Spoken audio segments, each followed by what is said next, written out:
Hello everyone, I hope you all are doing very good. Today we are going to discuss some important MCQs related to community health nursing. So, our first question is quarantine means healthy individual after exposure to disease are kept under observation for longest incubation period of that disease. Quarantine is a method of।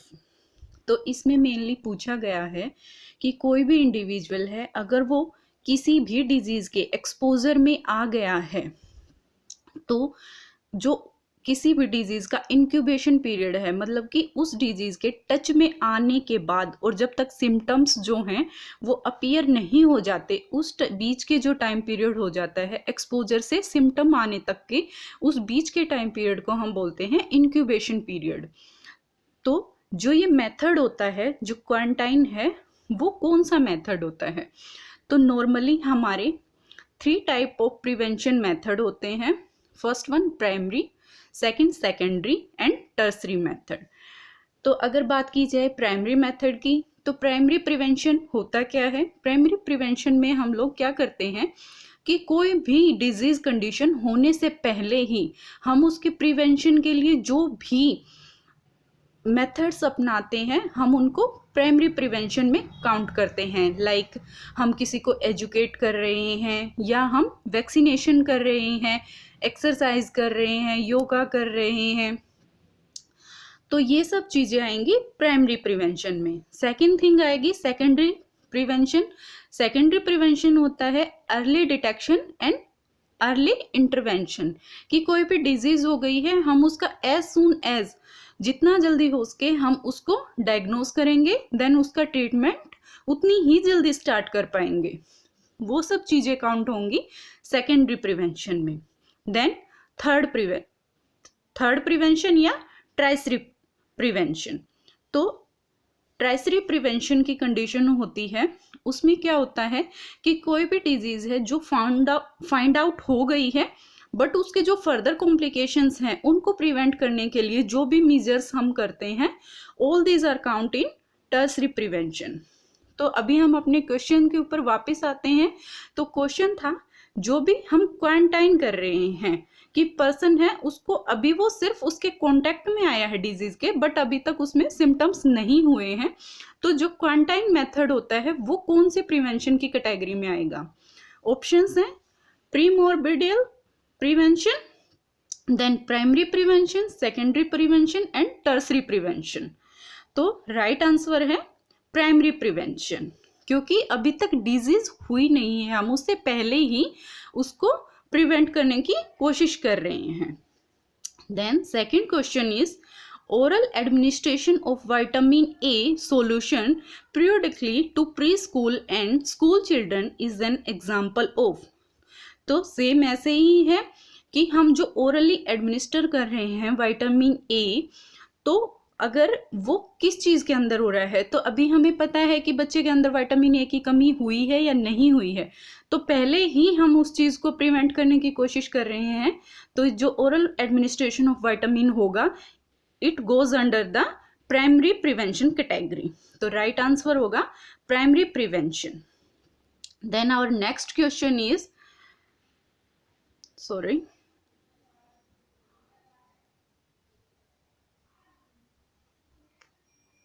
Next question is Mr. Ramesh, aged 38 years, is diagnosed as a case of rheumatic fever. Physician recommend him injection penicillin every 2 weeks. It is an example of। तो कोई mister Ramesh है उसका diagnose हो गया है rheumatic fever का, तो physician ने उसको पेनिसिलिन इंजेक्शन बोला है एवरी 2 वीक में। तो ये किस चीज़ का एग्जाम्पल है? प्रिवेंशन में ही हम बात कर रहे हैं। एग्जाम्पल है primordial prevention, primary prevention, secondary prevention and tertiary prevention. तो हमारा राइट आंसर क्या होगा? क्योंकि हमने इसमें जो भी डिजीज है लाइक रूमेटिक फीवर है हमने उसको डायग्नोज कर लिया है, हम उसका अर्ली ट्रीटमेंट कर रहे हैं, then it goes under secondary prevention. Our next question is all of the following are example of two way communication except, कि कौन से हैं जो टू वे कम्युनिकेशन है सिवाय इसके। ऑप्शंस हैं group discussion, role playing, panel discussion and symposium. जो ग्रुप डिस्कशन है वो भी एक ग्रुप ऑफ पीपल बैठता है, किसी भी पर्टिकुलर टॉपिक पे बात करता है, तो उसमें सभी को राइट होता है अपने ओपिनियन शेयर करने का। पैनल डिस्कशन में भी जो एक्सपर्ट्स होते हैं वो बैठते हैं और किसी पर्टिकुलर टॉपिक के ऊपर बात करते हैं। सेम है सिंपोजियम, सिंपोजियम में भी सिचुएशन सेम होती है, लाइक कॉन्फ्रेंसेस जो होती हैं, ऐसा ही कि एक्सपर्ट है वो किसी पर्टिकुलर टॉपिक के ऊपर बात कर रहे हैं, लेकिन जो कम्युनिकेशन होता है वो टू वे कम्युनिकेशन होता है।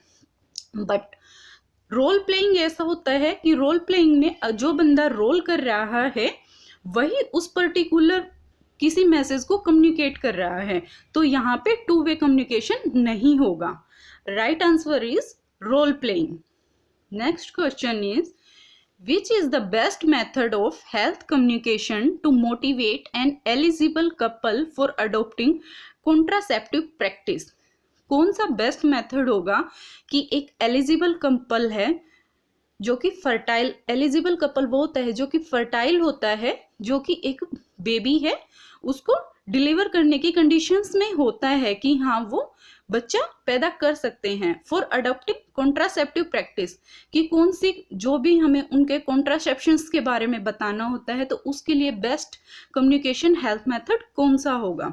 ऑप्शंस हैं group discussion, printed material on family planning, face to face communication and last one is use of internet.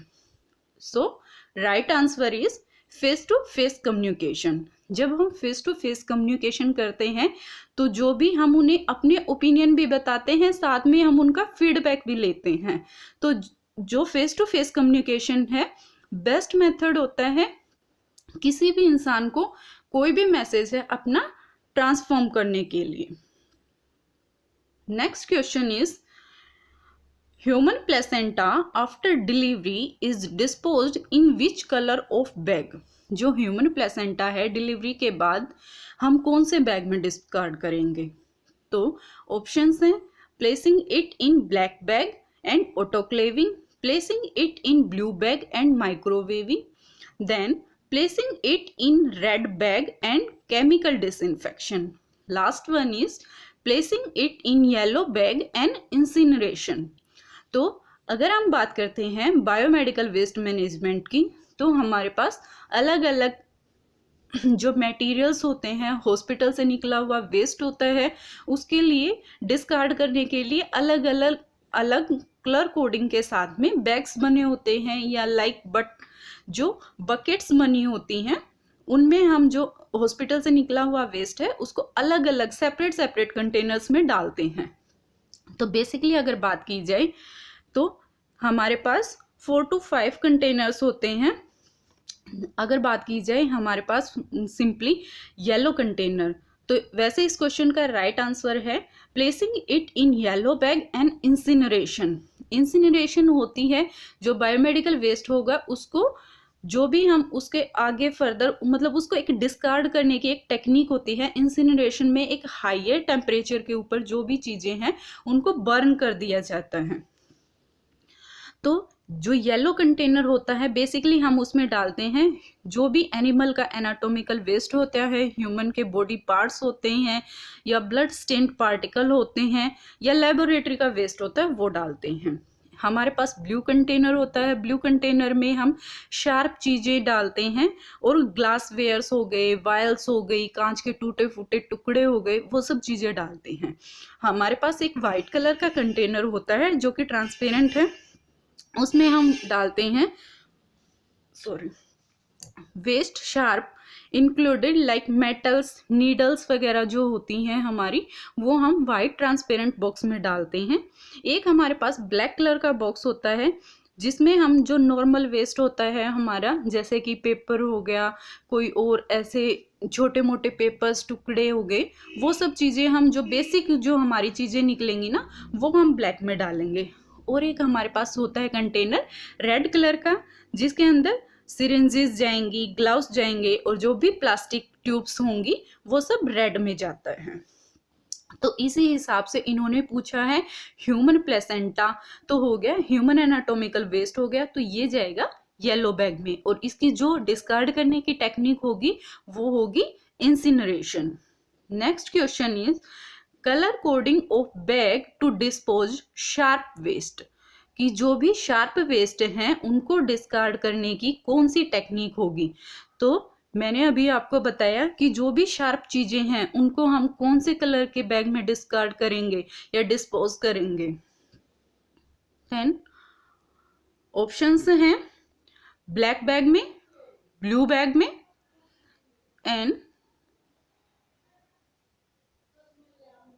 Yellow और रेड। तो हम जो भी शार्प चीजें होंगी उनको हम ब्लू बैग में डाल लेंगे, साथ में शार्प के साथ में जो भी टूटे हुए कांच के टुकड़े हैं वो सब चीजें भी जाएंगी ब्लू बैग में, वायल्स हो गई हैं। Next question is yellow plastic bag containing human anatomical waste are treated by। Options हैं incineration, autoclaving, chemical disinfection and secured landfill. तो अभी हमने पीछे रिपीट किया था ये चीजें। तो येलो प्लास्टिक बैग का जो भी वेस्ट होगा हम उसको कैसे डिस्कार्ड करेंगे। Right answer is option A, incineration. Next question is coliform test is done to assess. Option है bacterial contamination of water, next is level of green house gases responsible for global warming, next is housing standard in India and sound pollution in metro cities. जो coliform test है वो हम किस लिए assess करते हैं, क्या असेस करने के लिए हम परफॉर्म करते हैं जो कोलीफॉर्म टेस्ट है। तो राइट आंसर होगा बैक्टीरियल कंटामिनेशन ऑफ वाटर। जो वाटर के अंदर कितना बैक्टीरियल कंटामिनेशन है वो हम जांचने के लिए जो टेस्ट करेंगे which is coliform test. Next question is temporary hardness of water is due to. जो वाटर है उसके अंदर जो टेम्परेरी हार्डनेस है वो किसकी वजह से है। ऑप्शंस हैं calcium bicarbonate, option B is magnesium bicarbonate and calcium sulphate and calcium nitrate, last option है both A and B. Right answer होगा calcium bicarbonate and magnesium bicarbonate. तो ऑप्शन जो डी है जिसके अंदर हमारे ए एंड बी दोनों include होंगे उन्हीं की वजह से, calcium bicarbonate and magnesium bicarbonate की वजह से ही जो वाटर में टेम्परेरी हार्डनेस है वो होगी। Next question is perinatal mortality rate include. Options हैं death of fetus from 20 weeks to 28 weeks, then death of fetus from 28 weeks to first 24 hours of birth, then abortion plus stillbirth, last option है stillbirth plus death of newborn within first 7 days of life। तो हमारा जो right answer होगा वो होगा stillbirth plus death of newborn within 7 days of life। stillbirth को हम बोल सकते हैं कि जो बेबी है वो मदर के वूम में ही डेड हो गया है। कई बार बोलते हैं ना कि बच्चा जन्म लेने से पहले ही मर चुका था माँ के गर्भ में ही, तो उस कंडीशन को हम इंक्लूड करेंगे प्रीनेटल मोर्टेलिटी रेट के अंडर में। Next question is in India the most common cause of IMR is. First of all IMR is क्या है, इन्फेंट मोर्टेलिटी रेट। तो इन्होंने पूछा है इंडिया के अंदर सबसे कॉमन क्यूज क्या है इन्फेंट मोर्टेलिटी रेट का।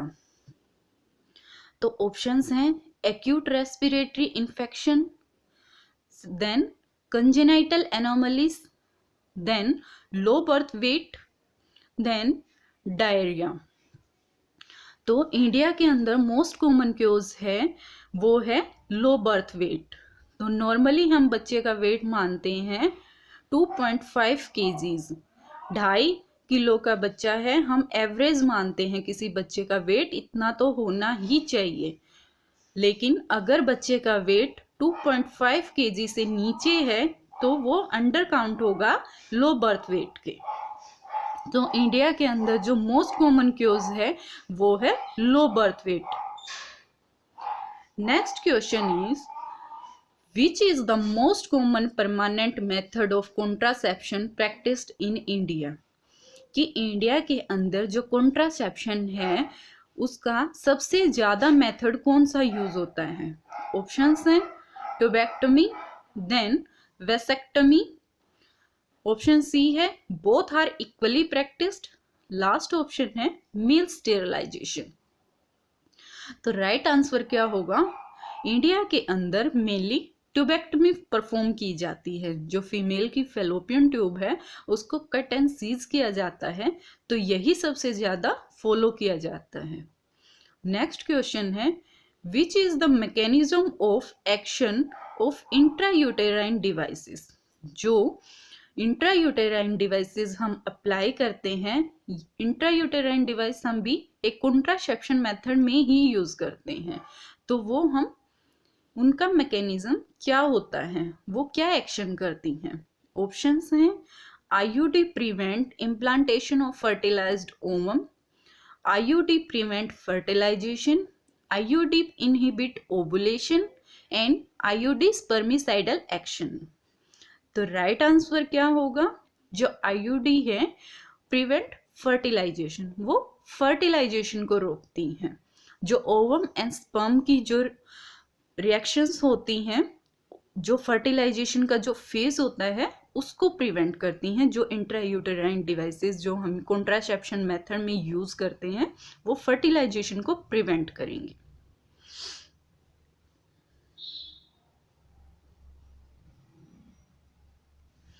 Next question is which of the following is the best determinant of health status of a country? कि जो भी हेल्थ स्टेटस है किसी कंट्री का, क्या हेल्थ स्टेटस है, वो सबसे अच्छा किस मेथड के थ्रू हमें पता चलेगा कि कोई भी कंट्री है उसका हेल्थ स्टेटस क्या है? ऑप्शंस हैं crude birth rate, option B infant mortality rate, option C maternal mortality rate, option D under 5 mortality rate. Right answer क्या होगा?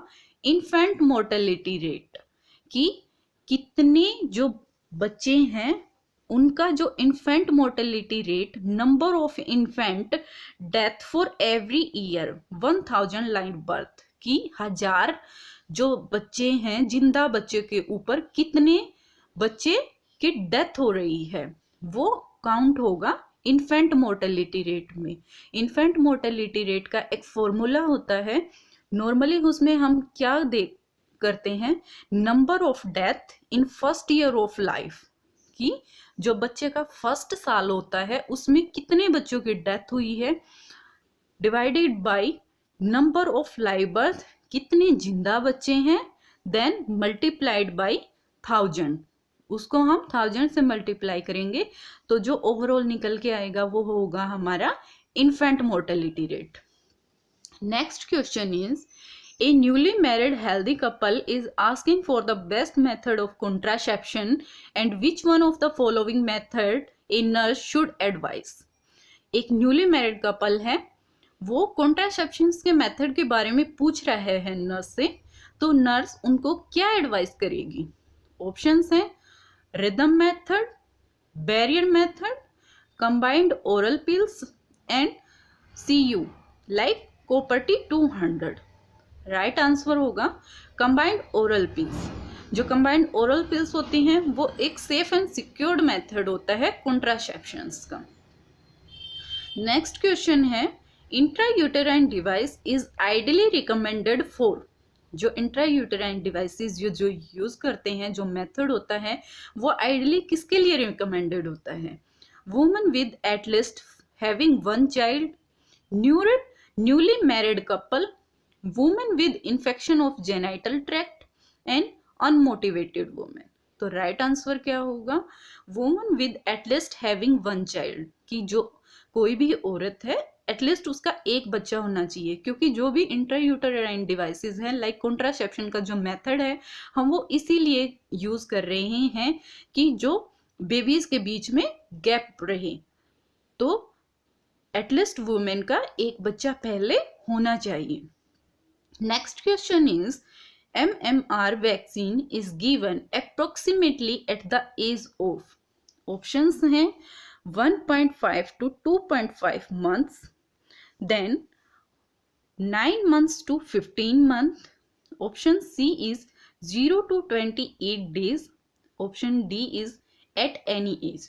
जो MMR की वैक्सीन है उसको अप्रोक्सीमेटली हमें किस एज पर देना चाहिए, MMR होता है मीजल्स, मम्स एंड रूबेला, तो नॉर्मली ये दी जाती है 12 to 15 मंथ्स में, बट यहाँ पर ऑप्शन दिया गया है 9 months to 15 month, तो हम मेनली इसी को फोकस करेंगे। तो राइट आंसर होगा 9 month to 15 month। जो MMR वैक्सीन है वो दी जाती है 9वें महीने से 15वें महीने तक।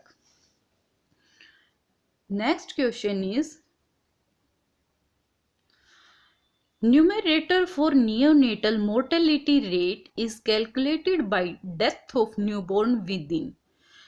neonatal mortality rate को जब हम काउंट करते हैं तो जो न्यूबॉर्न की डेथ होनी चाहिए वो हम कितने दिन तक काउंट करते हैं, ऑप्शंस हैं 24 आवर्स, 1 वीक, 28 डेज, 1 ईयर। तो राइट आंसर होगा हम 28 डेज तक काउंट करते हैं कि विद इन 20 डेज के अंदर जितनी भी न्यूबॉर्न्स की डेथ हुई है वो सब न्यूनेटल मोर्टेलिटी रेट के अंदर काउंट होंगे। Next question is gonorrhoea is a highly infectious and, option है is easily cured, option B is occurs very rarely, then is limited to external reproductive organ, last option is can produce sterility।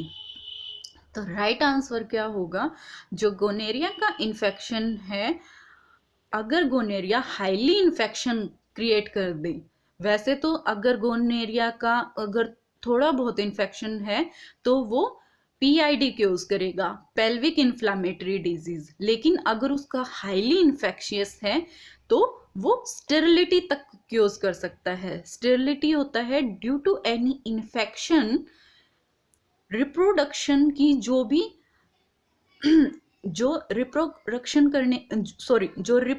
करने की क्षमता होती है वो खत्म हो जाती है, तो एक स्टेरिलाइज कंडीशन में आ जाता है जिससे आगे जो बर्थ है वो नहीं हो पाता। Next question is a patient come to PHC with sign of clotting problem, the community health nurse suspect the cause of this problem is, कि एक पेशेंट आया है प्राइमरी हेल्थ सेंटर में with sign of clotting problem, कि उसको clotting problem है, the community health nurse क्या suspect करेगी कि उसको क्या प्रॉब्लम हो सकती है। ऑप्शंस हैं deficiency of iron and folic acid, option B is deficiency of vitamin K, then deficiency of vitamin E and deficiency of vitamin C.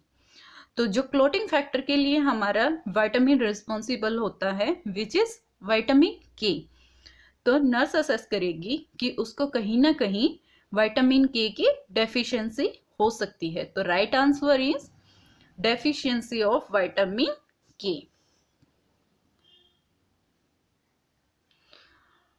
Our next question is which of the following is commonest complication of mumps in adult, कि adult के अंदर mums के द्वारा कौन सी complication बहुत common है जो mums के द्वारा होती है। ऑप्शंस हैं diarrhoea and pneumonia, option B is otitis media and glomerulonephritis, option C is orchitis and uveitis, then next option is hepatitis and pancreatitis.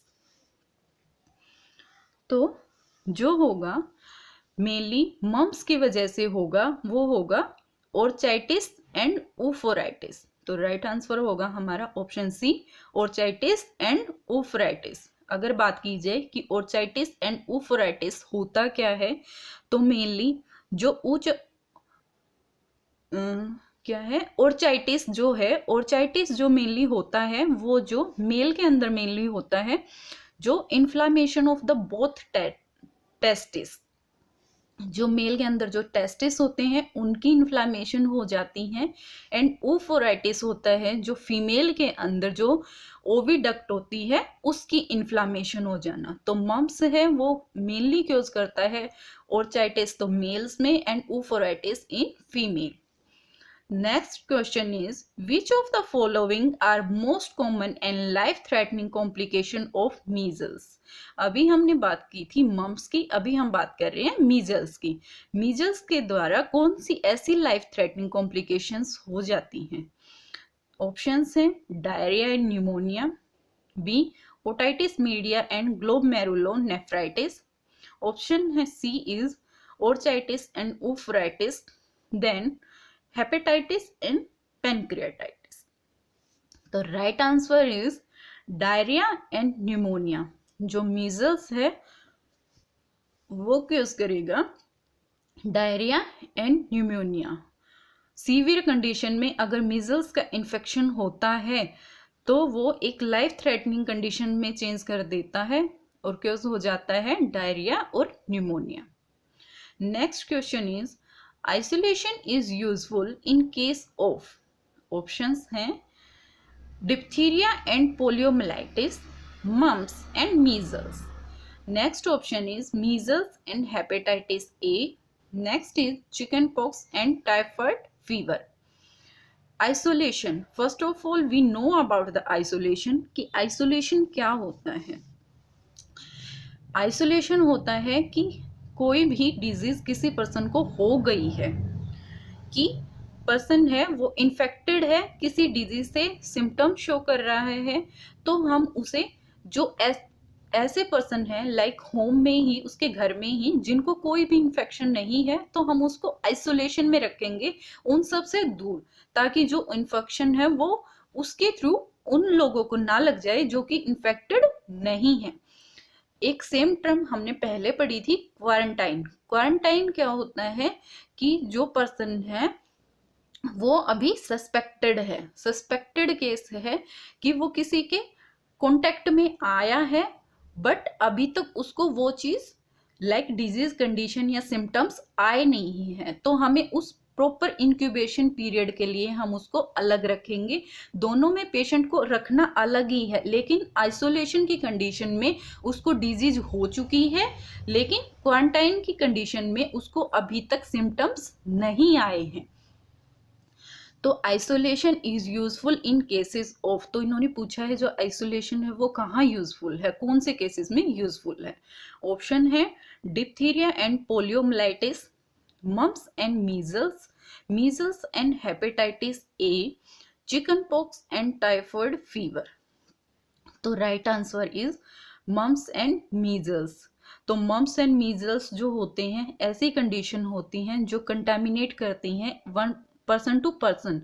तो अगर घर में किसी एक बंदे को हो गया है तो चांसेस हैं कि फैमिली के दूसरे मेंबर्स को भी वो हो जाए, तो इसीलिए हम पेशेंट को आइसोलेट कर देते हैं। Next question is, isolation is not useful to prevent the spread of, जो अभी हमने किया था कि किस चीज में यूजफुल है आइसोलेशन, अब हम बात करेंगे कि आइसोलेशन है वो कहाँ यूजफुल नहीं है। ऑप्शन है enteric fever, measles, diphtheria and chicken pox. तो right answer is enteric fever. Enteric fever also known as typhoid. तो टाइफाइड की कंडीशन में टाइफाइड है वो स्प्रेड नहीं होता है ऐसे, क्योंकि वो फीकल ओरल रूट से जाता है, ऐसे पर्सन टू पर्सन स्प्रेड नहीं होता है।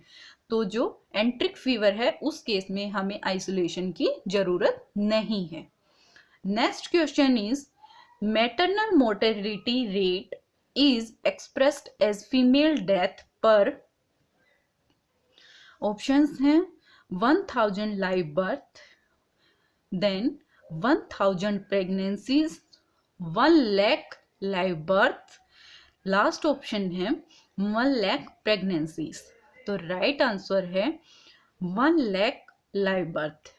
जो मैटरनल मोर्टेलिटी रेट को निकालने का हमारा तरीका होता है, एक फॉर्मूला होता है, उसमें हम क्या करते हैं, number of maternal death divided by number of live birth multiplied by 1 lakh. तो मैटरनल मोर्टेलिटी रेशियो को हम 1 लाख लाइव बर्थ से एक्सप्रेस करते हैं। Then next question is most of the maternal death occurs during. जो मैटरनल डेथ है वो mainly कौन से फेज में होती हैं? ऑप्शंस हैं first trimester of pregnancy, second trimester of pregnancy, third trimester of pregnancy, last option है third trimester to first week of the puerperal period. तो राइट आंसर है, सॉरी यहाँ पे जो गलत टिक हो गया है, इसमें राइट आंसर होगा option C, third trimester of pregnancy. Next question is quarantine is a measure of disease control, it is defined as. Options हैं separation of infected person for the period of communicability, next option is restriction of movement of a healthy person exposed to communicable disease for longest incubation period of that disease, then restriction of both infected and healthy person for a period of communicability, last option is none of these।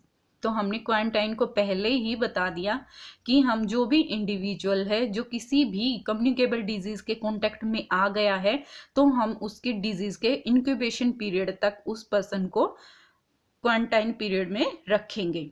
Right answer is restriction of movement of healthy person expose to communicable disease for the longest incubation period of that disease.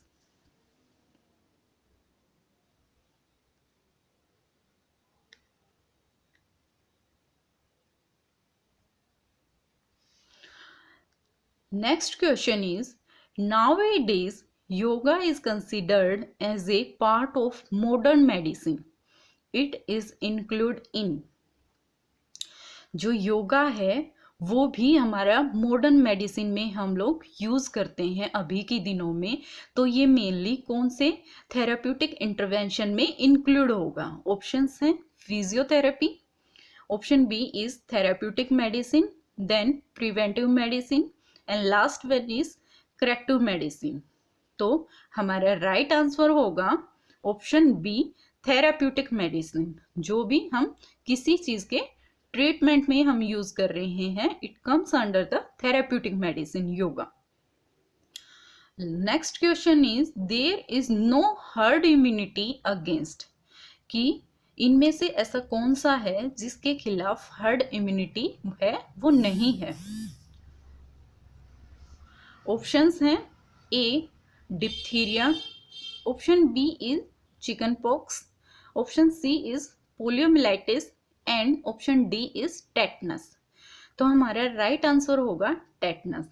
अगर हम बात करें कि herd immunity क्या होती है, तो herd immunity वो होती है कि एक लार्ज पॉपुलेशन के ऊपर किसी पर्टिकुलर डिजीज को लेके जो भी इम्यूनाइजेशन होता है या पर्टिकुलर उस डिजीज के लिए जो भी इम्यूनिटी क्रिएट की जाती है, या वो आर्टिफिशियल हो या वो जो भी है नेचुरल इम्यूनिटी हो, लेकिन एक लार्ज पॉपुलेशन के ऊपर हो, तो उस चीज को हम बोलते हैं immunity on a particular disease in a large portion of population is called herd immunity.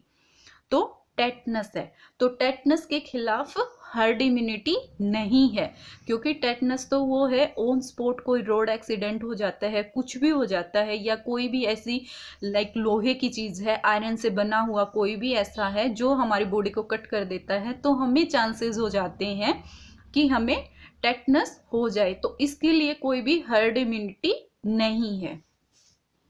Next question is airborne precaution for a patient with pulmonary tuberculosis has to be taken until कि ये जो भी pulmonary tuberculosis की condition है, तो pulmonary tuberculosis की condition में हमें पता है कि मेनली ड्रॉपलेट इन्फेक्शन होता है कि जो भी मतलब जो पेशेंट है अगर वो स्पूटम कर निकाल रहा है, इवन कफिंग है, स्नीजिंग है, इनके थ्रू जो भी ड्रॉपलेट्स आ रही हैं तो उन ड्रॉपलेट्स से जो डिजीज़ है उसका ट्रांसमिशन होने का चांसेस हैं।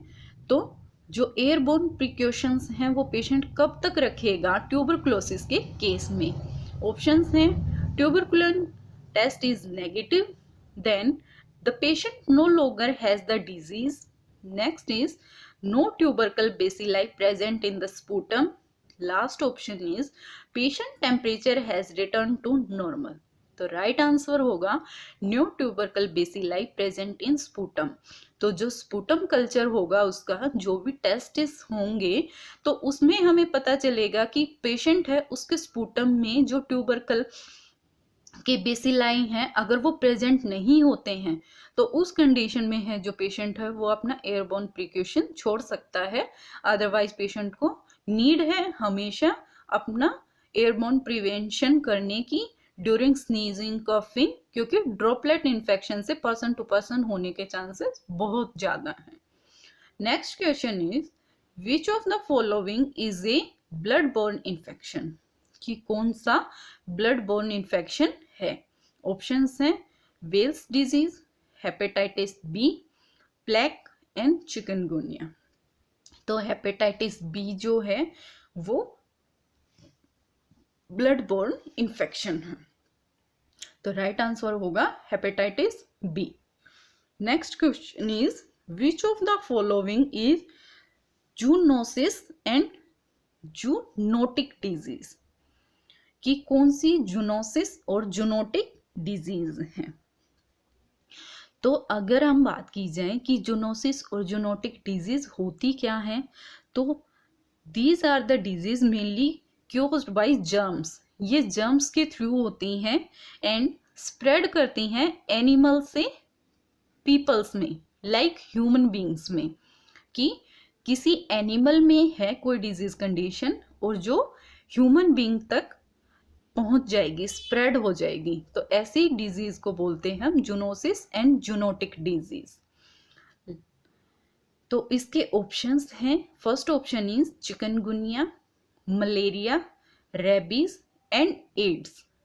तो राइट आंसर है रेबीज। जो रेबीज है एक जूनोसिस या जूनोटिक डिजीज है जो हमें एनिमल लाइक डॉग से, कैट से में होकर और जर्म्स के थ्रू अगर वो बाइट कर लेते हैं, डॉग बाइट हो जाती है या कैट बाइट कर लेते हैं, मंकीज हैं, तो उन केसेस में जो भी पीपल है या जो भी ह्यूमन बीइंग है जिसको बाइट किया है उसको होने के चांसेस हैं। Next question is the best and widely used method for hospital waste. कि सबसे ज़्यादा और सबसे अच्छा कौन सा मेथड है हॉस्पिटल जो वेस्ट है उसको डिस्कार्ड करने के लिए? तो ऑप्शंस हैं chemical disinfection, land disposal, incineration and sterilisation. तो राइट आंसर होगा इंसिनरेशन। कि हाइयर टेम्परेचर पर हम जो भी हॉस्पिटल वेस्ट है उसको इंसिनरेट कर देते हैं, बर्न कर देते हैं। Then our last question is most common opportunistic infection in HIV infected patient in India?